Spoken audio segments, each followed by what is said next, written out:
Uma coisa é certa, o trem da história não passou por aqui.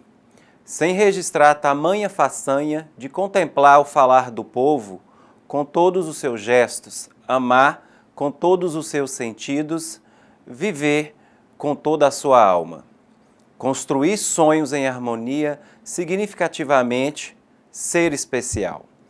Como todo ser humano que nasce para ser feliz, sejam bem-vindos a essa aventura. Começamos aqui o nosso curso de Teorias da Aprendizagem e a Docência no Contexto Digital.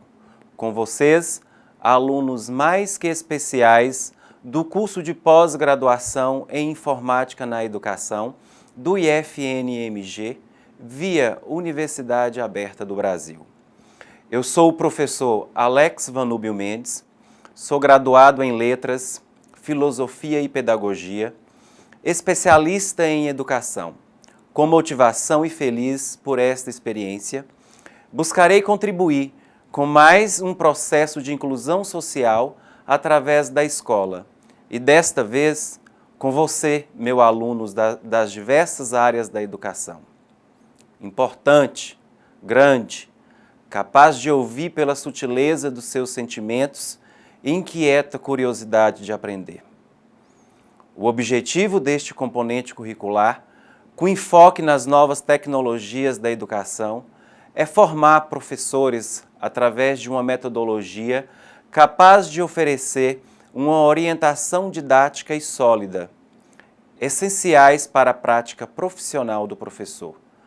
E para que tenhamos um bom resultado, solicitamos também de vocês disposição necessária para a leitura atenta e cuidadosa dos textos do caderno, importantes para a sua aprendizagem. Bem, como todo material de apoio. Os conteúdos são densos, são muitas informações, a disciplina traz muitos nomes e teorias, mas é essencialmente interessante e pode nos levar a descobertas significativas para a nossa vida.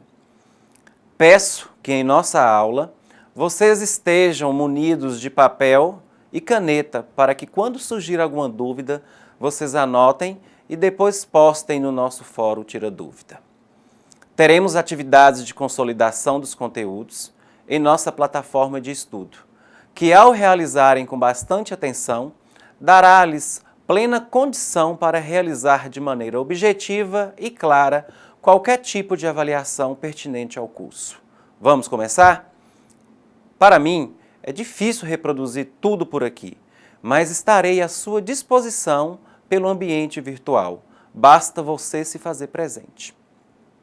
O homem é capaz de fazer sua inteligência desbruçar sobre si mesma para tomar posse do seu próprio saber, avaliando sua consistência, seu limite e seu valor. O processo contínuo de conscientização faz do homem, portanto, um sistema aberto, fundamentalmente relacionado com o mundo e consigo mesmo. Assim, pode caminhar para dentro, investigando o seu íntimo e projetar-se para fora, investigando o universo. Este componente evidencia algumas das teorias neurobiológicas sobre aprendizagem, inteligência e emoção das crianças atuais, a partir de uma ótica cognitiva, e expõe as concepções e teorias sobre Gardner e as inteligências múltiplas. Também será feita uma reflexão acerca da importância da formação do educador, de acordo com as necessidades contextuais de seus alunos. Evidencia também alguns dos saberes fundamentais para a compreensão de um processo de ensino e aprendizagem para o educador atual, visando a formação do cidadão reflexivo e inclusivo.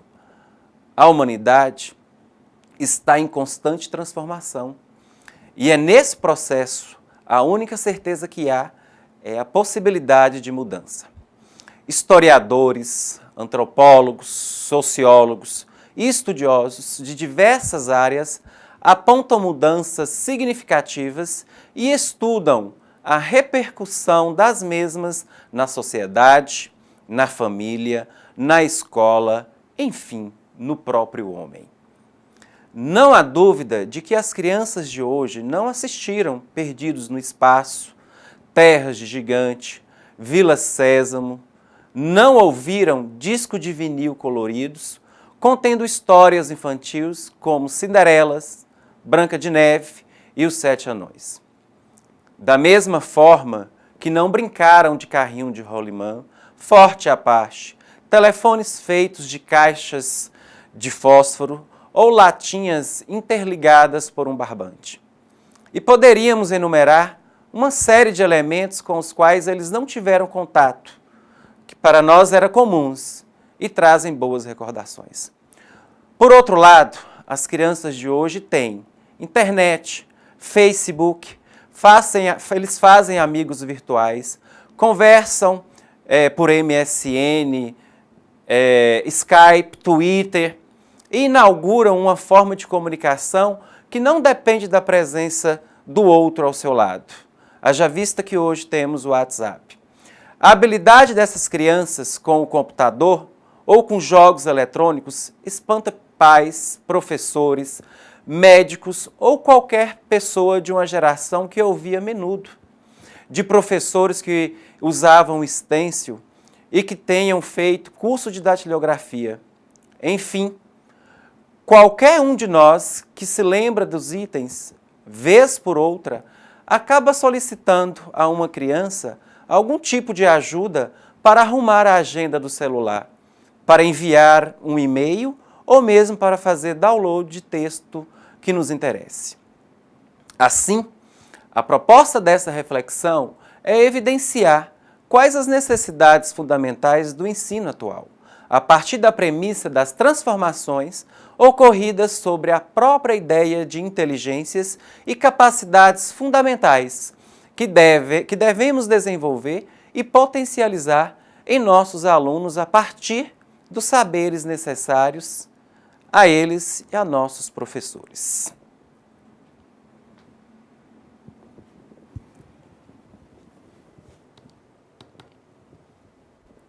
A tecnologia faz parte da nossa vida. Não adianta ir contra ela. É preciso usá-la como aliada. A história da humanidade, nunca o homem esteve diante de tantas possibilidades quando se fala em acesso ao conhecimento, qualquer assunto ou tema está ao alcance do adulto, dos jovens e das crianças, necessitando, para tanto, apenas um clique no computador, num pager, no MP3, 4, 12. São tantos os avanços que não seria possível citar, pois amanhã já estarão ultrapassados, assim como os celulares que vêm se popularizando rapidamente.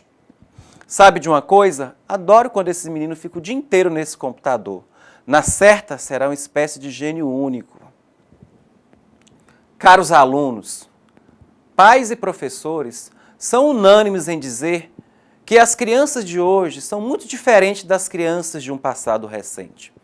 Da mesma forma, pesquisadores apontam para o fato de que tais crianças têm habilidades que antigamente não eram tão explícitas. Tais habilidades devem ser trabalhadas em sala de aula para o desenvolvimento do pensamento e competências cognitivas. É nesse pensamento que devemos estar atentos às novas habilidades desse público.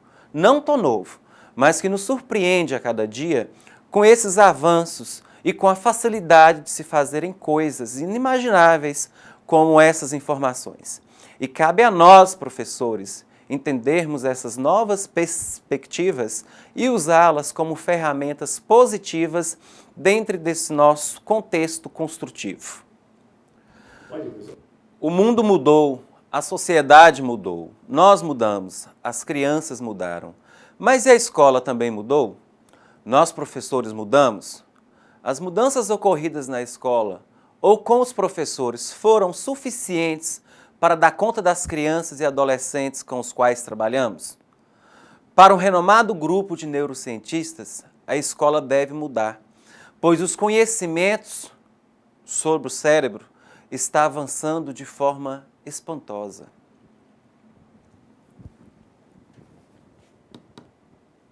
Para melhor visualizar as questões acima, observe o mapa conceitual no slide. A gente tem que entender que a tecnologia em sala de aula, elas são ferramentas e elas servem e devem ser usadas como forma de pesquisa e lazer. Elas também servem para o aprendizado e essas tecnologias elas devem ser usadas em sala de aula ao nosso favor. Hoje, sabemos melhor sobre o desenvolvimento do cérebro infantil, sobre como se processa o aprendizado, a linguagem, o cálculo, a atenção e as memórias. Para esses cientistas, é necessário se vislumbrar uma escola que seja compatível com o cérebro das crianças atuais.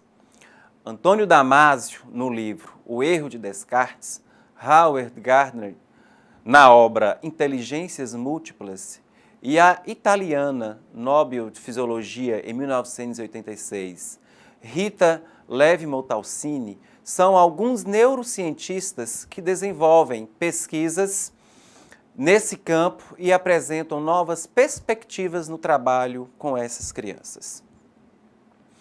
Em recente palestra, realizada em Portugal, o professor Antônio Damasio discutiu diversas questões que também são tratadas em suas obras e artigos científicos, como o que é emoção, o que são os sentimentos e como é que sentimos a emoção. Ele afirma que a emoção é essencialmente um programa de estratégias ativas e cognitivas. Veremos agora alguns conceitos sobre isso. Veja o slide. A psicologia cognitiva, baseada na teoria de processamento da informação, preocupa-se com a aquisição e organização do conhecimento, enfatizando a promoção de mudanças nos processos internos dos estudantes. Essa perspectiva teórica afirma a existência a um controle executivo, que é um processador central capaz de planejar a atividade intelectual e controlar a sua execução. Surge assim uma nova concepção de inteligência, sendo esta considerada como não mais estável e fixa, mas composta de processos passíveis a serem desenvolvidos e modificados pela intervenção educacional. Almeida, 1992. Caros alunos, entendemos que, para que ocorra o processamento da informação, é necessário que crie os significados, que com a linguagem apropriada os problemas sejam resolvidos e só assim todo o ciclo se torne provável. Segundo Antônio Damasio, a emoção é desencadeada por determinado estímulo que dá origem a um programa de ações que se diferem de acordo com o tipo de emoção, provocando alterações no rosto, no corpo ou no sistema endócrino. Desta forma, o corar de um rosto, a tensão muscular, o aumento do ritmo cardíaco são exemplos de alterações fisiológicas a que ele chama de estratégias ativas. Tais estratégias têm consequências cognitivas e o autor vai além, em suas análises, discutindo também as estratégias cognitivas. Analisando as estratégias cognitivas, Damasio usa como exemplo a tristeza. Segundo ele, no estado de tristeza, uma pessoa não pensa em um jantar agradável e divertido. No entanto, é capaz de pensar na morte. A tristeza, então, obriga o indivíduo a certa estratégia cognitiva. De acordo com o pesquisador, em momentos de extrema tristeza ou durante emoções de medo é difícil uma atenção focalizada ou um aumento da capacidade de aprendizagem. Outra questão importante e que merece atenção é o fato de que tais emoções são desencadeadas por estímulos que não têm, obrigatoriamente, o mesmo efeito em todas as pessoas. Trazendo tal questão para a sala de aula, uma criança, um adolescente ou mesmo um adulto em estado de tristeza, não potencializa sua capacidade e não consegue colocar no papel o que realmente sabe sobre determinado assunto. Porque para esse indivíduo, ele não se dará bem naquela avaliação, pois para eles, suas chances de êxito são reduzidas. Discutindo os estímulos, Damásio afirma que esses podem ser objetos ou situações atuais, que já existem em nossa mente, sendo em alguns evolucionais, em outros aprendidos individualmente. Assim, situações que causam medo ou compaixão são muito antigas e são colocadas em nós pela evolução. Se trouxermos para a sala de aula as reflexões de Damásio, vamos repensar muitas das nossas práticas, ou ao menos deveríamos. Que tipos de emoções provocamos em nossos alunos? Tais emoções desencadeiam sentimentos que colaboram para o melhor aprendizado da disciplina ou provocam distanciamento em nossos alunos, prejudicando seu aprendizado? Essa reflexão é pertinente e deve ser considerada.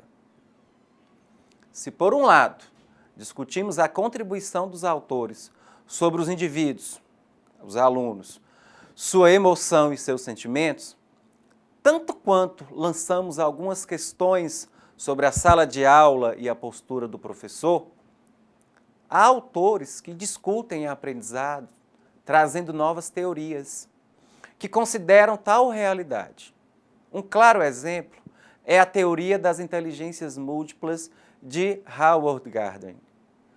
Ele apresenta como alternativa ao conceito da inteligência como uma capacidade inata, geral e única, que permite aos indivíduos um desempenho maior ou menor, em qualquer área de atuação. Teoria essa que veremos no slide a seguir.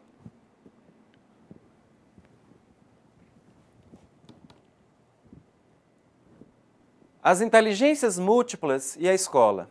A localização das inteligências múltiplas no cérebro.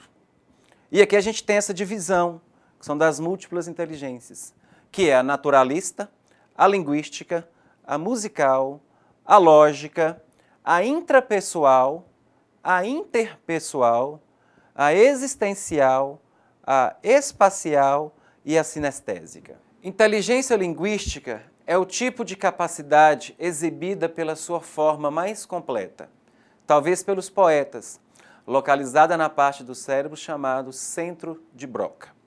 Inteligência lógico-matemática é a inteligência, assim como a capacidade científica, localizada no centro de Broca. Inteligência espacial é a capacidade de formar um modelo mental de um mundo espacial e ser capaz de manobrar e operar utilizando esse modelo. Está localizada no hemisfério direito do cérebro. Inteligência musical é a capacidade voltada para a música, está localizada no hemisfério direito. Inteligência corporal, sinestésica, é a capacidade de resolver problemas e de elaborar produtos utilizando o corpo inteiro, ou partes do corpo. Está localizado no hemisfério esquerdo. A inteligência interpessoal é a capacidade de compreender outras pessoas e o que motiva com elas a trabalharem, como trabalhar em cooperação com elas. Está localizada nos lobos frontais. A inteligência intrapessoal é a capacidade correlativa voltada para dentro de si mesmo. É a capacidade de formar um modelo acurado e verídico de si mesmo e de utilizar esse modelo para operar efetivamente na vida. Está localizado nos lobos frontais. Caros alunos, a insatisfação com a ideia do QI e com visões unitárias de inteligência que focalizam, sobretudo, a habilidade importante para o sucesso escolar, levou Gardner a redefinir inteligência à luz das origens biológicas da habilidade. Para resolver problemas, por intermédio da avaliação das atuações de diferentes profissionais em diversas culturas e do repertório de habilidades dos seres humanos na busca de soluções culturalmente apropriadas para os seus problemas. Gardner trabalhou no sentido inverso ao desenvolvimento, retroagindo para o eventualmente chegar às inteligências que deram origem a tais realizações.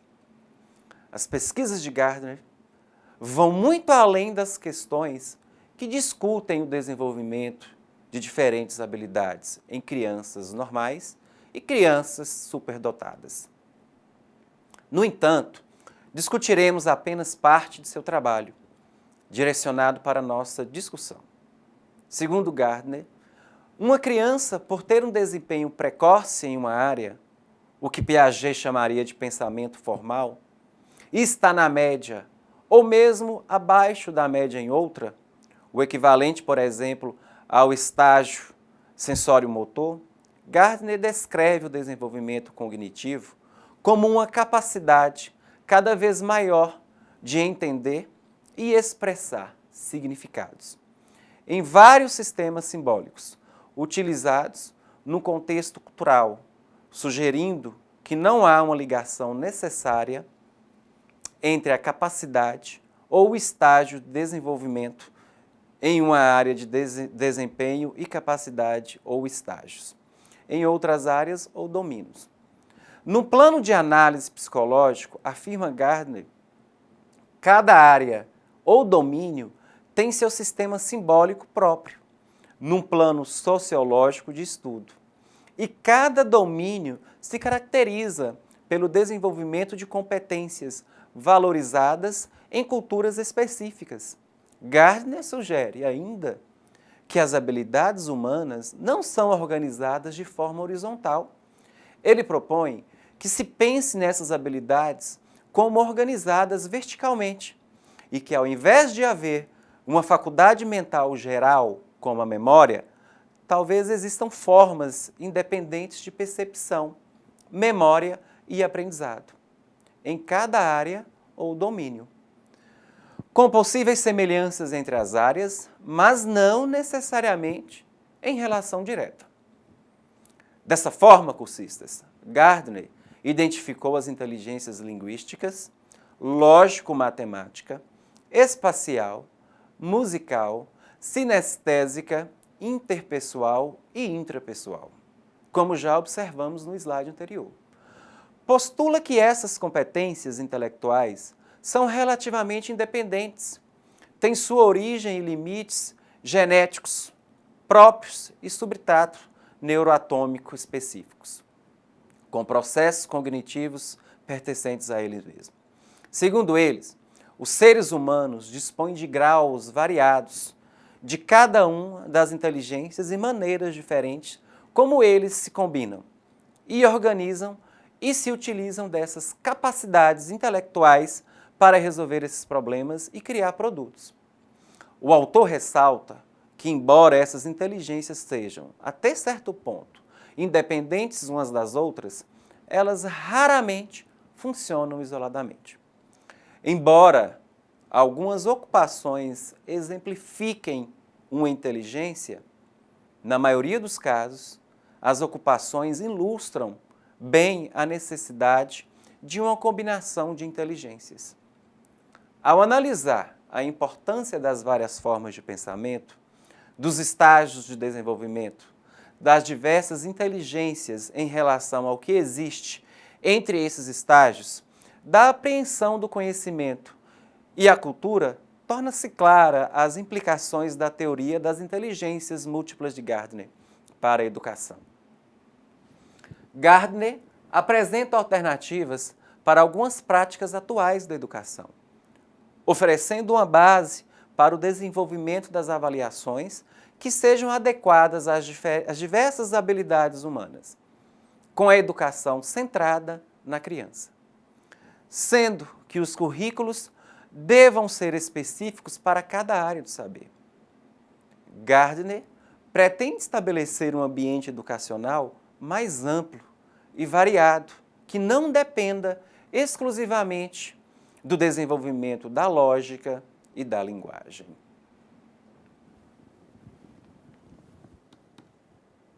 Por que o modelo de Gardner é poderoso? De fato, cursista, ele entendeu que toda pessoa possui todas as 8 inteligências. A maioria das pessoas podem desenvolver cada inteligência no nível mais adequado de competência. As inteligências funcionam juntas de maneira complexa. Existem muitas maneiras de ser inteligente em cada categoria.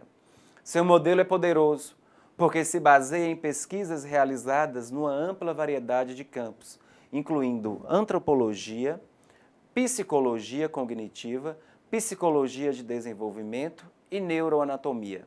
A teoria sugere que a habilidade de simbolizar ou descrever ideias e experiências através de representações como imagem, números ou palavras é uma marca da inteligência humana. Inteligência não é uma característica absoluta, fixada no nascimento que permanece estável através do período de vida, conforme ainda advogam alguns conservadores que defendem o mito do QI.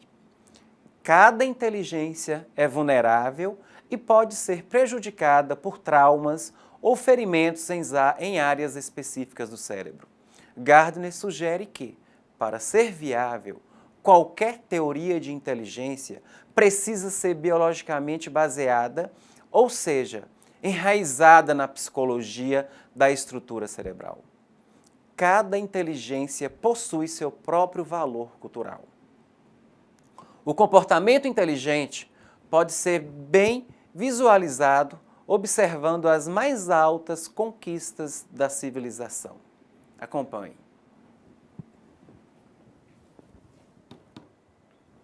Como identificar as inteligências múltiplas? Lili Boafala são pessoas que gostam muito de ler e, embora tenham suas preferências por este ou aquele assunto, escolhem ler qualquer coisa do que não ler nada. Inteligência espacial é o que a gente chama de Zizi das nuvens. Gosta muito da arte e adoram desenhar e apreciar desenhos, mesmo que não considerem ótimos desenhistas. Inteligência lógico-matemática, a gente chama da tuca-equação. São as pessoas que detestam o não cumprimento de horários e atrasos por parte dos outros. Pessoas que adoram números. Inteligência interpessoal, o iaiá do pão. Pessoas mais nos outros que em si mesmo. E quando alguém de sua estima está diante de um problema, são capazes de se preocuparem mais do que a própria pessoa envolvida.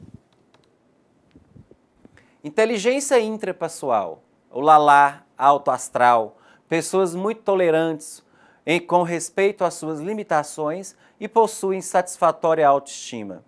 Inteligência musical, a gente chama de dricasson, pessoas que gostam muito de música e de dança, mesmo que não saibam fazê-lo.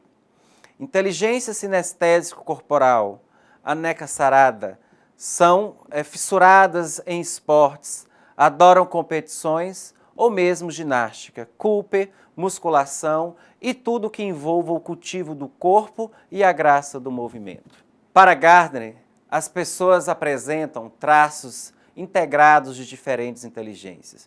E desta forma, não é possível enquadrar os alunos em apenas uma delas.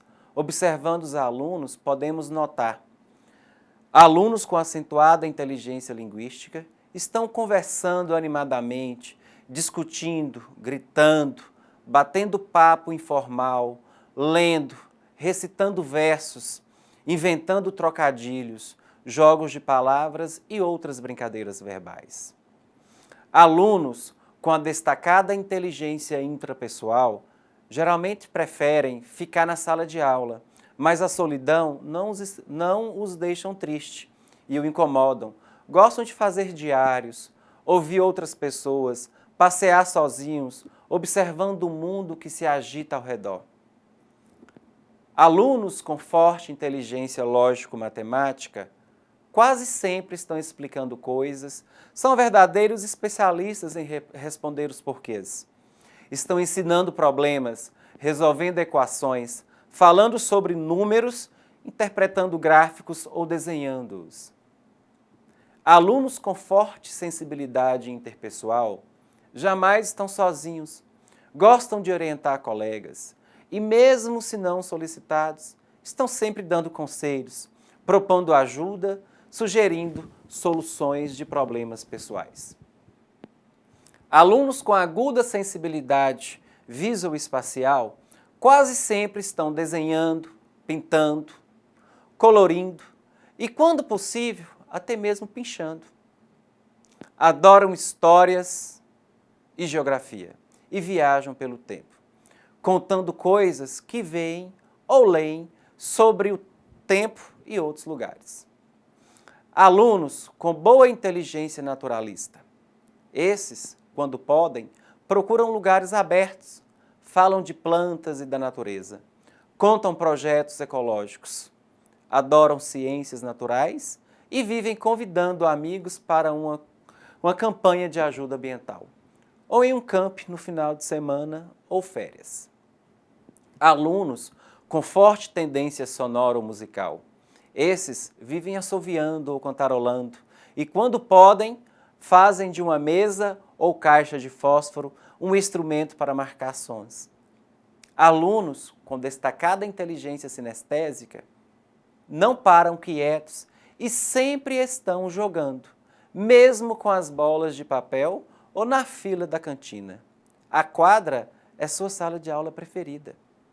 Professor de inteligências e o professor tradicional. O professor tradicional faz uma apresentação expositiva para a turma, escreve na lousa, faz pergunta aos alunos e espera enquanto os alunos terminam seu trabalho escrito. O professor de inteligências múltiplas, ele muda continuamente seu método de apresentação, de linguístico para o espacial e para musical, e assim por diante, combinando as inteligências de maneira criativa. A teoria inclui essencialmente aquilo que os bons professores sempre fizeram em seu ensino, e além do texto e do quadro negro para despertar a mente dos alunos. Oferece uma maneira para todos os professores refletirem sobre seus métodos de ensino e compreenderem por que esses métodos funcionam ou por que funcionam bem para alguns alunos e para outros não. Não existe um conjunto de estratégias de ensino que funcione melhor para todos os alunos. Cada criança tem inclinações diferentes nas 8 inteligências, de modo que qualquer estratégia será muito bem sucedida com um grupo de alunos e não tão bem sucedidas em outros. Essa concepção de inteligência traz muitas implicações no contexto socioeducacional, visto que esta relaciona com a formação de um novo ser, com uma maior capacidade de realizar trabalhos em grupos, maior competência e com maior equilíbrio emocional em meio a tantas exigências sociais. Ao mesmo tempo que o avanço dos conhecimentos, representando pelas novas tecnologias, fornece a esperança de um futuro progressista para a humanidade, fica a preocupação em saber qual é o tipo de cidadão necessário para que possa se adaptar ao processo e superar os conflitos às quais deve se expor no mundo contemporâneo. A escola enquanto direito líquido é certo no Brasil do século XX e favorece e alvorece de um novo século. Ainda é um sonho e por isso tornou-se uma luta diuturna de mães, pais, trabalhadores que acreditam na escola como garantia de acesso aos bens socioculturais. Essa luta mostra e revela que os processos instituintes também estão presentes nas mais diversas instituições sociais ou mesmo em atos isolados, de um pai ou mãe que luta por uma escola melhor para seus filhos estudarem.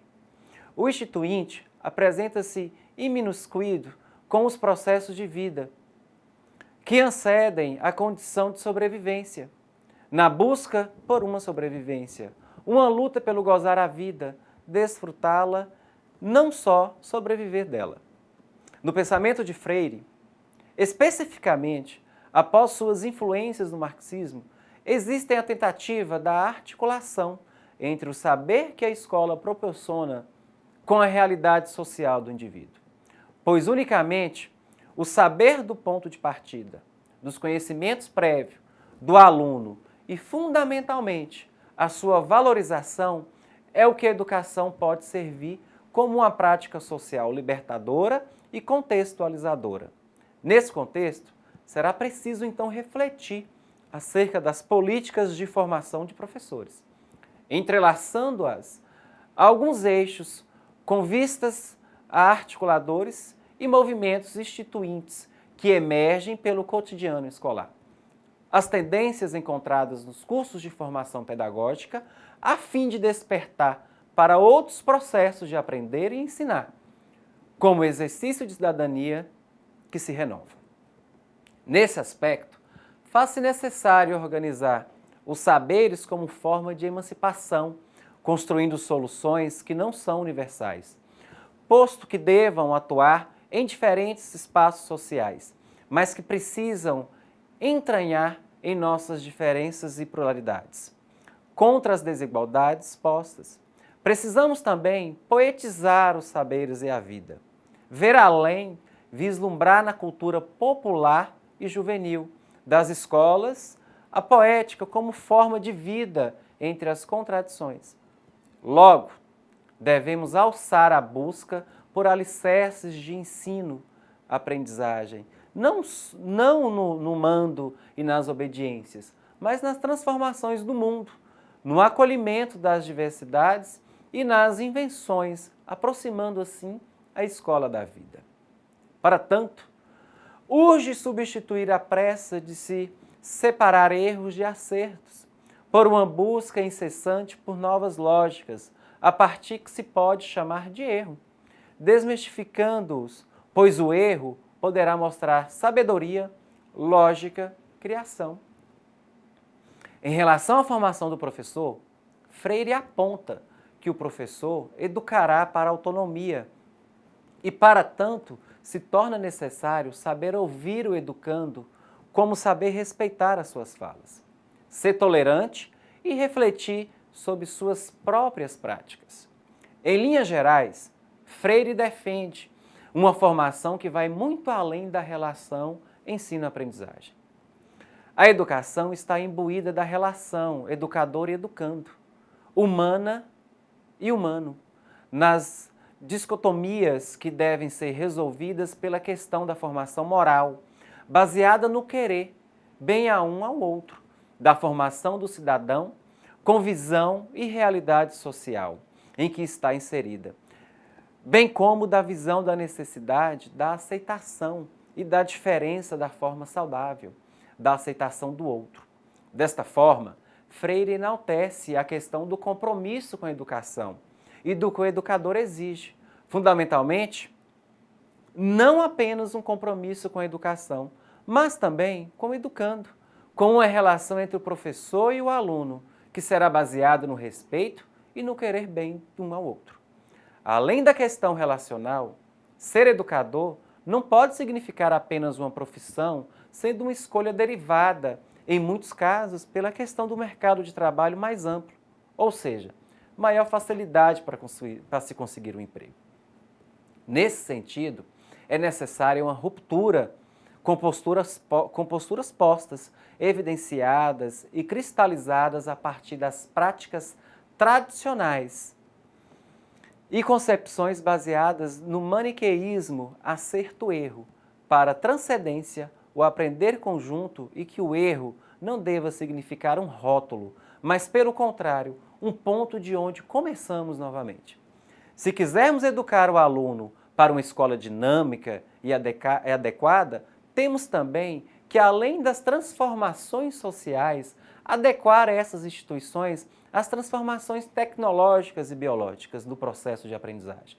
Pois se as crianças atuais aprendem de uma forma diferenciada, se a velocidade da aprendizagem é distinta de outras épocas, se a carga de informações dessas são maiores, temos então que nos avorar em princípios científicos como o da neurociências, sem, entretanto, caros alunos, perder a humanidade de ser das relações docentes, do cuidado com os nossos alunos e nos referimos ao cuidador, que compreende a educação muito além de um mero processo de transmissão do conhecimento.